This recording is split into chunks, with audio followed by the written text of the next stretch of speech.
Greetings, fellow humans. Bad Mark here with another transmission from Metre Keyboards, and today we're taking a look at another keyboard from Weikav, the D75. This is the bare bone kit. It's a 75% aluminum keyboard. I think some may just be calling it because it does have a couple of similar features, but it may actually be another one in the line. Anyway, Weikav sent me out this keyboard for my review. As always, my opinions are mine and mine alone, and they have no editorial say in the end product. So today we're going to go ahead and build this bare bone kit, load it up with some nice switches, some keycaps, and see what this new 75% aluminum keyboard has to offer. So without further ado, let's go ahead and jump into it and see what we've got. So before taking a look at the keyboard, I do like to take a look at what's in the box. It looks like we have a user guide card and a product warranty certificate. Looks like it's just a quick overview of the connectivity modes and the keyboard shortcuts. The 3-mode, 75%. Like I said, it's the D75. The model name is Paper Plane, which is pretty interesting. I like. Also included in the box is a standard wire switch and keycap puller, as well as a rubberized USB-C to USB-A cable. And here we are with the Weikav D75 Paper Plane, a lovely 75% keyboard that, from the holes that I see in the IXP pad, looks like it has a couple of alternate layouts. We do have some LEDs, quite a few LEDs actually. We have step caps lock, there's the on and off switch.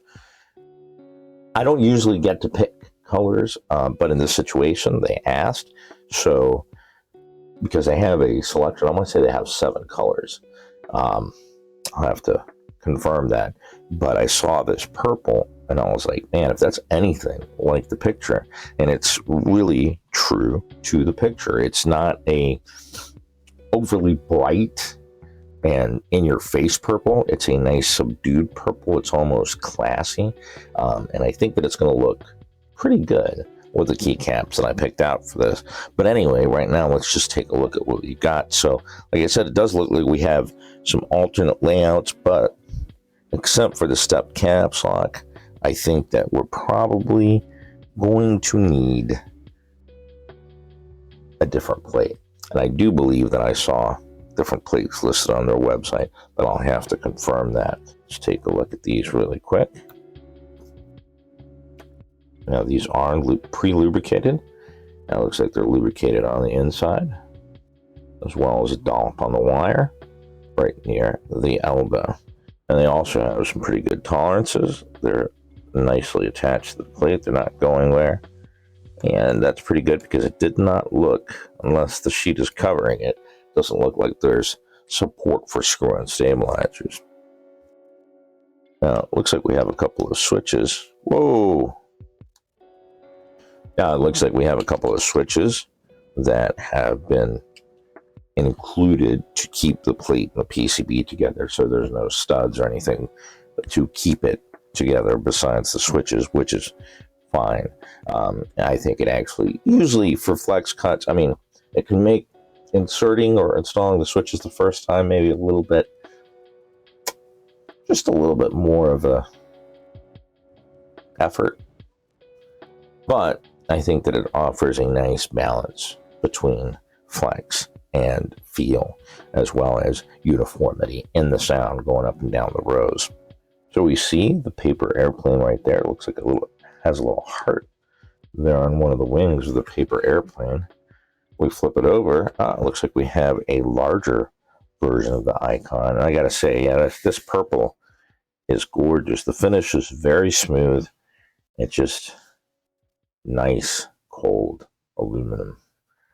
I have a thing for aluminum. I really do. I mean, don't get me wrong. I still enjoy plastic keyboards, but I mean, some of the aluminum keyboards that have been coming out as of late, especially as in-stock products, are just, they're amazing, especially at the prices that they are.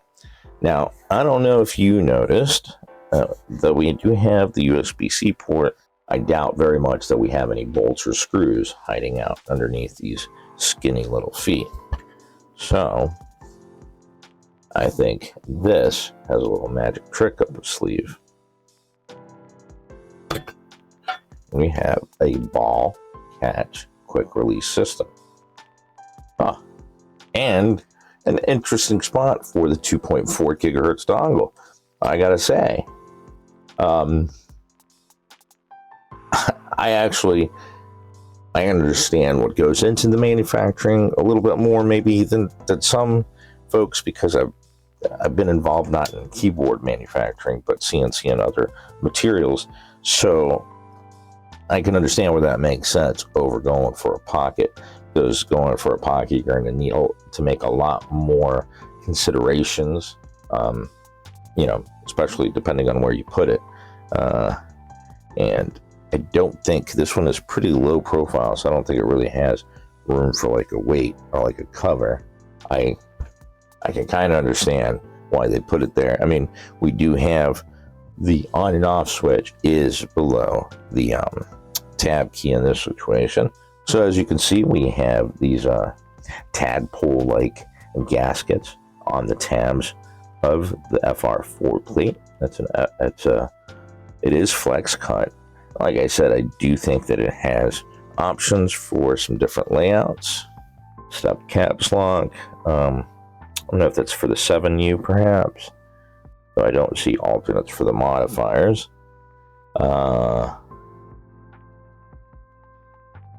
And we have per key flex cuts on the PCB. We do have a pretty dense foam down below. Below that is a sheet of PET plastic. And below that, we have the battery that's connected to the daughter board. That's also connected to the PCB by JST cables, and it's a 4,000 milliamp hour battery. All right, so for today's build, so that we can do our sound test, we're going to be using the Moyu Melody V2. Hey, I got it right.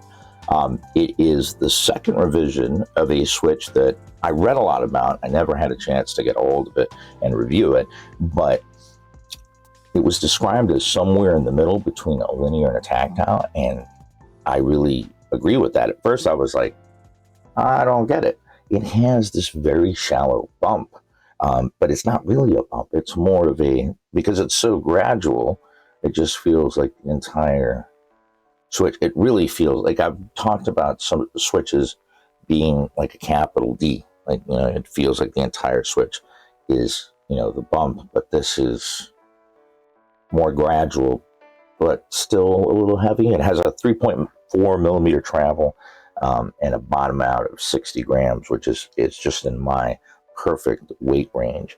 So, and it has an interesting kind of middle ground. It's not high pitched. It's not really clanky. It's not really funky. It's kind of somewhere in the middle.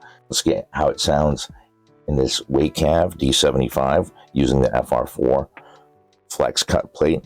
Now, because this is the first time we're punching them out, now you could probably, if you're very careful, do it while it's plugged in and everything, but since it's so easy to get in there, for that first install, I highly recommend supporting the back of the PCB at the socket, so that just in case you push too hard or something just goes sideways, that socket has support, because they're basically being held on there by solder.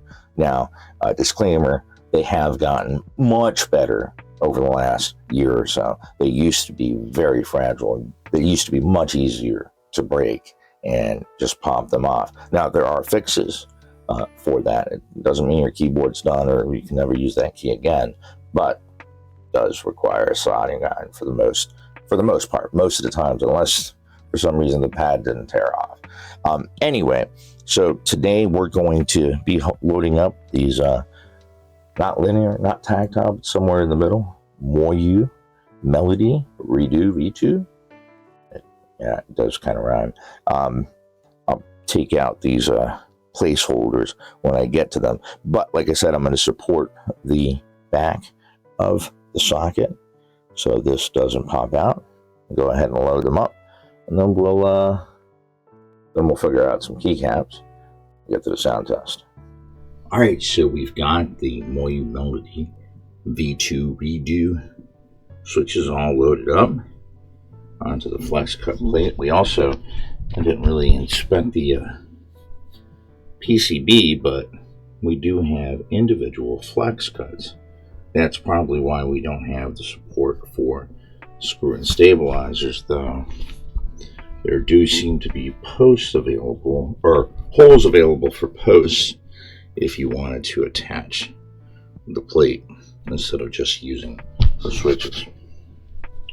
So now that we have the Melody switches loaded onto the Weikav, I picked out this set. It's called Owl. It's a die sub PBT set. They come measuring in at right at 1.75 millimeters, so really nice and thick. They have some nice legends, some nice novelties, and very well kitted. I think I got it for, let's say, $15 or $16 off AliExpress. I'll put the link down below. But let's go ahead and load up the Weikav so we can get to the sound test, because I'm really interested not only in how these sound, but obviously in how the Weikav sounds. So let's go ahead and load these up.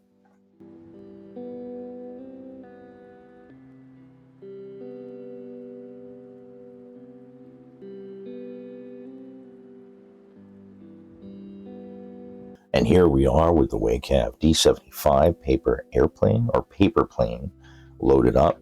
We've got, again, the Moyu Melody Redo V2. Not linear, not tactile, or linear art, if that makes any sense. But like I said, it's a fairly unique tactile switch because of the curve of the bump. With these thicker die sub cherry keycaps, it really, in my opinion, it's a deep, nice, it's stocky. I mean, it might be considered creamy, but it's definitely closer to the funk type of thought. I really like how it turned out. Sometimes you just pick switches and keycaps, and sometimes it's a great combination. Sometimes it's like, oh, that's why many times I try to do just maybe 3 to 5 switches and keycaps on a keyboard, usually in the middle, to get just a general idea, because even gasket mounting, though it does normalize the rows and makes them a lot closer in sound than, say, a tray mounted keyboard, there's still going to be some variance, but in the middle you're kind of getting the general tone that all those pieces together are going to make. But for this one, I am definitely loving the combination, not only because of the sound, the feel, but the color. Like I said, I got the pink. I mean, I know that's more of a hot pink, and this is more of a pastel-y pink. While it's a unique build, it also doesn't, it's not flashy. It doesn't attract too much attention. It's more of a subtle vibe, but it sounds and it feels great. I can't wait to get this on my desk. So this keyboard is available from Weikav, and I'll have links down below. Barebone for $84, I believe.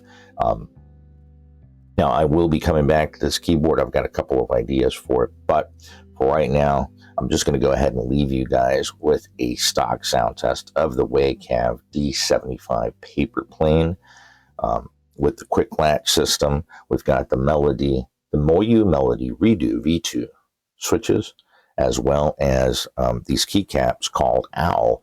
They're die sub cherry PBT. They come in at 1.8 millimeters, and they just sound, it's just, everything just, in my opinion, comes in concert and sounds quite well. I hope you enjoyed the review. If you have any questions, comments, suggestions for when I do come back to this keyboard, please let me know down in the comment section below. For now, I want to wish everyone out there a wonderful rest of your day, and until the next transmission, keep calm, keyboard on.